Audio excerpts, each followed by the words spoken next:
యేసుక్రీస్తు వారి సమాధి గురించి తెలుసుకుందాం. జీసస్ సమాధిని చెప్పబడుతున్న మరో ప్రదేశం గార్డెన్ టోమ్ అనేది జెరూసలేం నగరంలో ఉన్న రాక్ కట్ సమాధి. ఈ సమాధి లోపల చూస్తుంటే ఇది ఒక కొండను తొలిచిన చిన్న గదిలా గోడ పైకప్పు ఒక ఉల్లితో చెక్కినట్లుగా స్పష్టంగా కనిపిస్తుంది.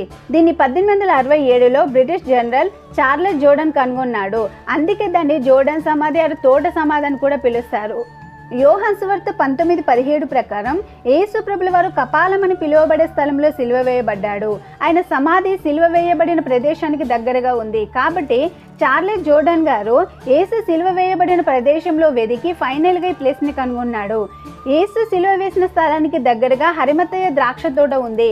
అందులో రాతితో తొలిపించిన సమాధి కనుగొన్నాడు. దీన్ని పరిశీలిస్తే ఇది 4వ శతాబ్దం నాటిదని శాస్త్రవేత్తలు చెబుతున్నారు. Church of the Holy Sepulchre garden సమాధికి దక్షిణంగా 600 మీటర్ల దూరంలో యెరూషలేంకు బయట వైపు ఉంటుంది. ఇది యునైటెడ్ కింగ్డమ్ యొక్క the garden of tome association అని ప్రొటెస్టెంట్ వారి ఆధీనంలో ఉంది.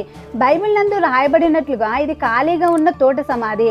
అపోక్రిఫాలోని పీటర్ సువార్తలో యేసు వారి సమాధిని జోసెఫ్ తోట అని పిలిచారు. ఇది యేసు సిలువ వేయబడిన గోల్గొతా అనగా కపాలం అనబడే స్థలంకు దగ్గరగా కొండ ప్రక్కనే ఉంది. వేలాది మంది ప్రొటెస్టెంట్ క్రైస్తవులు దీనిని యేసు సమాధిగా పరిగణించి ఈ ప్లేస్ని చూడడానికి వస్తారు. యేసు ప్రభుల వారి దేహాన్ని సుగంధ ద్రవ్యాలు అత్తరు పూసి శుభ్రమైన నారబట్ట చుట్టి ఇప్పుడు మనం చూస్తున్న ఈ ప్రదేశంలో పడుకోబెట్టారు. ఇక్కడ ఒక శిలువ ఆకారంలో ఆల్ఫా ఒమేగా అని రాయబడి ఉంటుంది. దీన్ని పరిశీలించినప్పుడు అవి 4వ శతాబ్దంలో రాయబడినట్లు గుర్తించారు. ఇక్కడ సమాధిని ముయ్యడానికి దొర్లించే రాయానవాళ్ళు కూడా ఉన్నాయి. ఈ సమాధి బైబిల్ ఆధారాలకు దగ్గరగా ఉంది. అయినా దీన్ని వ్యతిరేకించే వారు ఉన్నారు.